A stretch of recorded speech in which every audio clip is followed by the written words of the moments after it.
Hi, I'm Pratim Ranjan Bose, and you are watching Podcast with Pratim, presented by Iravati Research and Communication Center or IRCC. In this episode, we will discuss India-Israel issues. I have with me Nina Slama. Nina is a lecturer and project manager at Reichman University in Israel. She is an Indo-Israel affairs analyst at Usana's Foundation and a visiting senior fellow at Impact and Policy Research Institute. Welcome, Nina. It's a holy day in India, the Festival of Colors. So, and I assume there is also a festival today in Israel. So, happy Holi to you. Happy Holi to you, sir, and happy Purim for all those who are celebrating today. It is an auspicious day. And thank you for having me and inviting me to your important podcast. Thank you. Nina, Israel is a strategic partner of India, despite ups and downs in recent, trade volumes in last couple of years.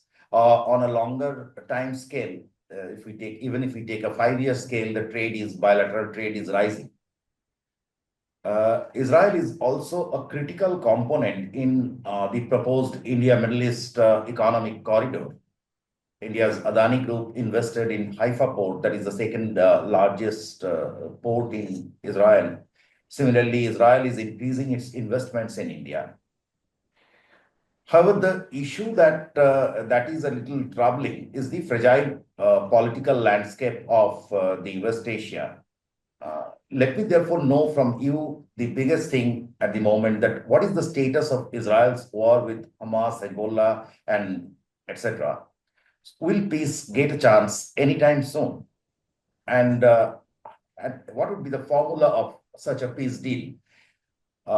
Before you answer, the President Donald Trump said, or he proposed in February about, to put it in very layman's language, to clear Gaza, make it a Riviera, transfer the people somewhere else. However, that naturally that evoked serious criticism. And yesterday, I believe Mr. Trump clarified that there is no plan to evict anyone. So are things moving towards any long-term peace deal, a peace formula, or there will be another temporary ceasefire? Over to you. So it's been more than a year that Israel is conducting a war against Hamas, but not only against Hamas. It is a multi-front war, and this is why this war is challenging. The war is against Hamas in Gaza and other jihadi groups, such as the Jihad Islam, and against Lebanon because of Hezbollah, who is deployed there, and Shiite militias in Syria and in Iraq, and a direct confrontation that happened twice with Iran, when Iran fired ballistic missiles to Israel, and also with the Houthis in Yemen and jihadi groups in the West Bank. Now, it is very challenging to conduct this kind of war because it is in different fronts, but also because it is conducted not only on the military level, but also on other levels, such the information level, the diplomatic level, the psychological level. And because also during the October 7th attack, there were more than 250 that were abducted brutally from Israel to the Gaza Strip. And now, as we are talking, there are still 59 hostages that are being held in unbearable conditions in Gaza. Some of them are detained in tunnels where there are no oxygen or a little amount of oxygen. They are being starved. They are not treated if they were wounded and injured during the October 7th attack or while in captivity. They are not medically treated, and they are experiencing different tortures, such as physical and mental tortures during their captivity. We know these things from intelligence, but also from captives and hostages that were released in the different stages of the current deal and the previous one that occurred on October 2020. 2023. So the situation is very complicated, and now there are being negotiations taking place in Qatar with different partners, with the US, with Israel, with Hamas, Qatar, and other partners that would like to bring to stability into the region. These talks are being held behind closed doors because of the sensitivity of the issues that are being brought to the table. But for Israel, the main objectives of Israel is to restore the peace, restore the stability, to maintain its national security and being able to release all our hostages. We said that 59 of the hostages are still being held in horrific conditions in Gaza. Some of them are dead, some of them are still alive, but in very bad conditions, and we have to do everything in our power to bring them back. The value of the sanctity of life is a very important value in Judaism, and the redemption of hostages is also very important in Judaism. And this is why, regarding without selecting or even making a difference between Jews and not Jews, we have to bring back and to free all hostages, because the 30 different nationals that were captured to Israel, to the Gaza Strip, not only Israelis. And this is something which is very important to bear in mind and to understand. This is why Russia is being very involved in the release of Russian hostages, the French and the Americans as well as the Filipinos and Thailand, people of Thailand that are also very involved in this conflict. That's showing the different layers of this conflict, how complicated and how challenging is the conflict. Apart that, we also know that there have been many, first of all, a new administration that came to power in the US, headed by President Donald Trump, who is bringing a new approach to diplomacy and conflict resolution. He's being very keen to end wars around the world, not only in Israel, but also in Russia, between Russia and, if we're talking about the Russia-Ukraine war that has been taking place for 3 years now, and bringing a new approach to resolving these conflicts, bringing everybody to the table and trying to see, not only by declarations, but also by proactive actions, to see how these wars can end. And this is a new approach to it. Now, if we're talking about another aspect, about the challenging aspect of the current war in Israel, we can discuss about an asymmetric war that the state is conducting against not only state actors, but also non-state actors. Israel as being, as we mentioned earlier, conducting this war against terrorist organizations, but also against states. And where we are dealing with terrorist organizations, we as Israel, as a democratic country, are abiding to the rule of law and to international law, something that the terrorist organizations are not abiding to. We see infrastructures into legitimate target by firing from there or combating from them against Israel. We're talking about mosques, about schools, about hospitals. So when we hear in the news that Israel is being attacking these kind of civilian infrastructures, we have to understand that basically we're talking about a military bases from which Hamas and other jihadi Islam terrorist organizations are acting there. So for the time being, we can see that there are negotiations that are taking place in Qatar with different partners, but as long as Hamas is as governmental and military capabilities in the Gaza Strip, threatening Israel's national security and national interests, we can talk maybe about not about permanent ceasefires or a permanent deal that will be signed, as our hostages are still there, about only a temporary settlement. So you are not expecting anything permanent to happen at this juncture. Fair enough. India has long-standing diplomatic relations with Israel. The bilateral relations had been at its best over the last decade as the Prime Minister and the President made their first visits to Israel. And coincidentally or incidentally, this was also the time when the India-US cooperation has expanded. Having said that, India maintains policy neutrality. Whether it is, we have seen that with reference to Ukraine, Russia, and also with reference to Israel-Hamas. Delhi strongly condemned the Hamas attack in October 2023. And at the same time, India supports a two-state solution for long-term peace in the region. Now, my question is that whether such policy neutrality finds takers or relevance in Israel. I'm mentioning this in the backdrop of the during the previous US administration, there had been certain tension over the Ukraine-Russia issue. So how do you look at Indian policy stand towards Middle East? Because we of course have loads at stake over there. And over to you. Yes.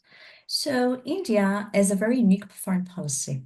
There's a multi-aligned approach, a balanced approach, and a de-hyphenated approach, which means that taking separately each and every partner in which they share strategic relations and other relations with different states and countries around the world. Now, what characterizes the strategic relations of India and Israel? It's its maturity, which means that Israel understands the constraints and the opportunities that India has to deal with, and India also understands the same for Israel.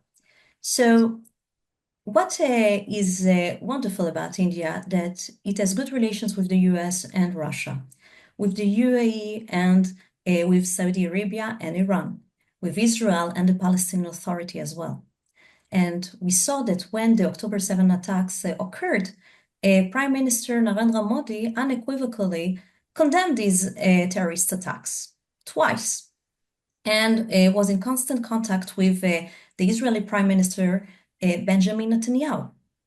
Now, on the same level, he also called for, reiterated the support of India for a two-state solution, calling for sending humanitarian aid to the Palestinian Authority, and showing its balanced approach and de-hyphenated approach for both sides.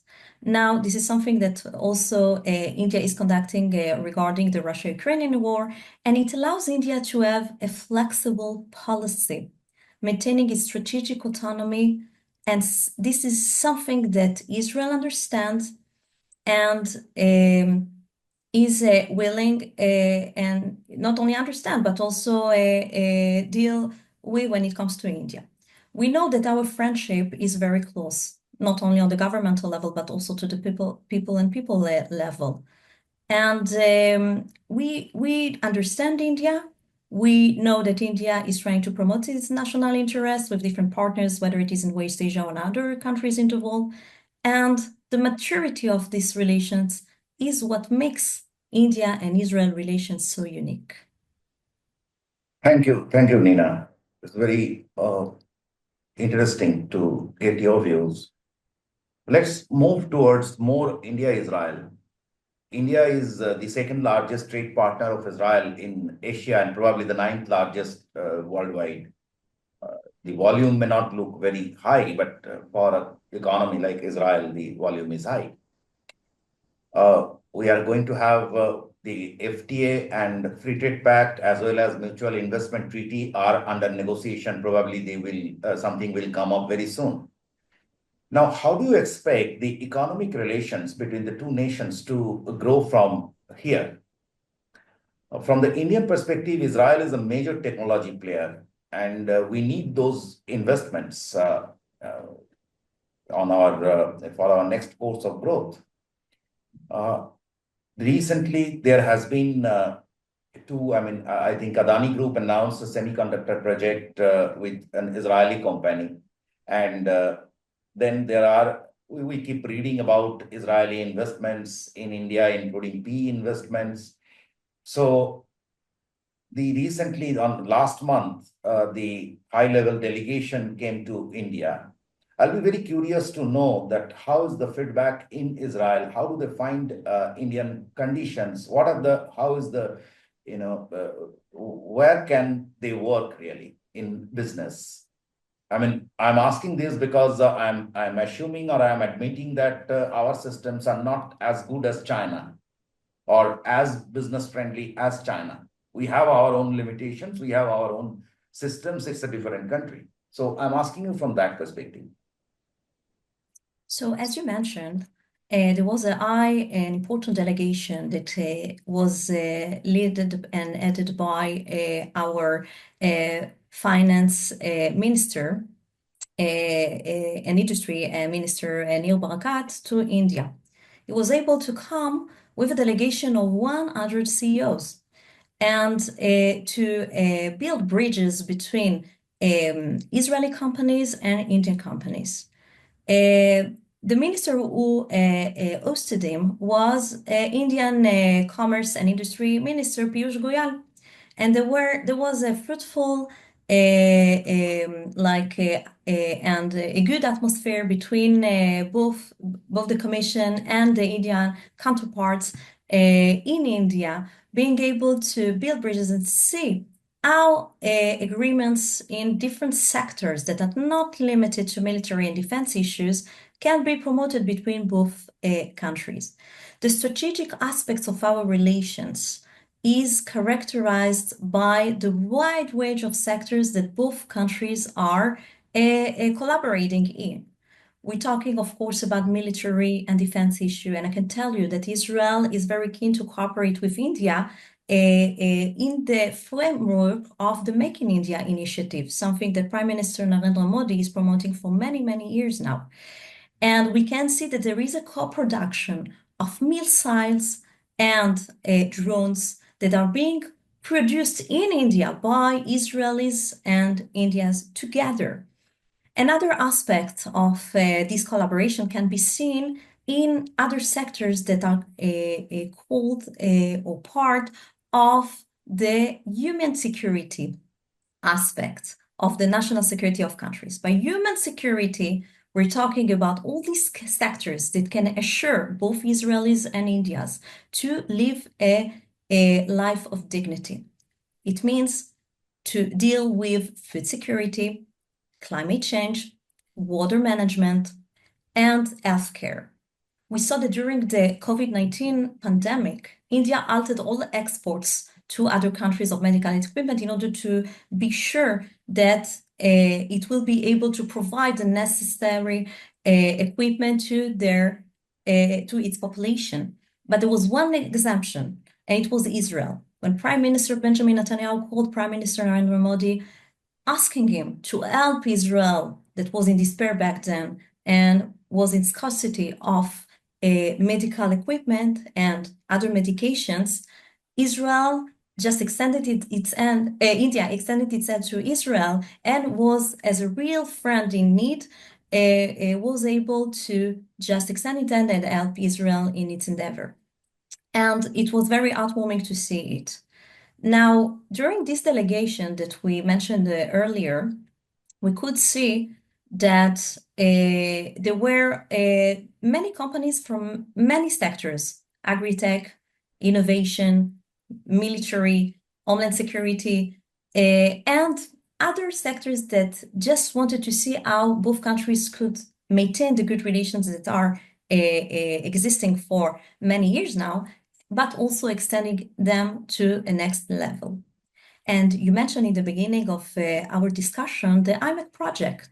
Although Israel is conducting a war, it's still seeking for new opportunities to promote this important project, not only with India, but also with the US.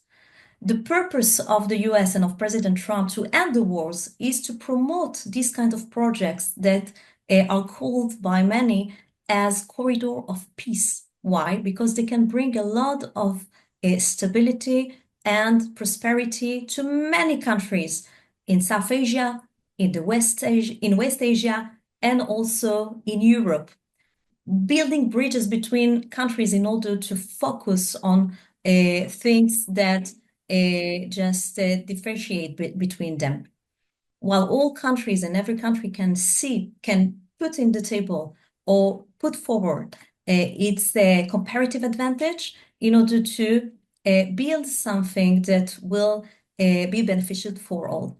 So I believe that the relations with India will continue to extend, and we will see more and more collaborations in time of crisis and in time of peace, where both countries will come together and help each other in different sectors. Yeah, Israel is the major technology player when it comes to water, things like water and environment issues. So I know many projects are on at the IIT level. IIT Madras probably is working on one water project. So these all are very, very important. And if I'm not wrong, there has been also been PE investments in India. Israeli investors are taking a lot of interest. You spoke about security side, about drones. Now, drones is obviously the Hamas attack have shown us, and later when Iran sent those drones to break into the Iron Dome. So it has shown us the importance of the drones. And in fact, there was a drone attack on our coastline. So we need capacities in cyber war and cyber security, where Israel is very strong. May not be comparable. I'm not comparing or drawing any parallels, but Indian neighborhood is also tough, We So all put together, is there any cooperation growing in these areas, cybersecurity and drone technologies, etc., Yes, for many anti-drone years. technologies? Yeah. What is interesting is that India and Israel are facing similar challenges when it comes to state and non-state actors from neighboring countries. And this is why, since the end of the 90s, when Prime Minister Vajpayee came to power, he understood the importance after the Kargil War and after the Pokhran